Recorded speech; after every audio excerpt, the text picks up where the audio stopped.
প্রবাসী থেকে বাংলা সংস্কৃতি ও ঐতিহ্য ধরে রাখতে লন্ডনে অনুষ্ঠিত হয়েছে Dhaka university alumni in the ইউকের বৈশাখী মেলা ও ভর্তা উৎসব।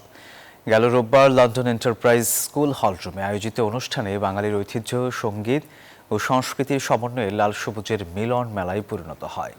সংগঠনের সভাপতি সিরাজুল বাসিত চৌধুরীর সভাপতিত্বে সঞ্চালনায় ছিলেন সাধারণ সম্পাদক মোহাম্মদ কামরুল হাসান। সমন্বয়ে ছিলেন সিনিয়র সহসভাপতি মেজবাহ উদ্দিন ইকো। সার্বিক সহযোগিতা করেন কোষাধ্যক্ষ সৈয়দ জাফর সহ সংগঠনের সদস্যরা। ঘরে বিভিন্ন খাবার তৈরিতে অবদান রাখায় ৩৩ জন সদস্য ও তাদের পরিবারকে মাস্টার শেফ সম্মাননা দেয়া ছিল আয়োজনের অন্যতম আকর্ষণ।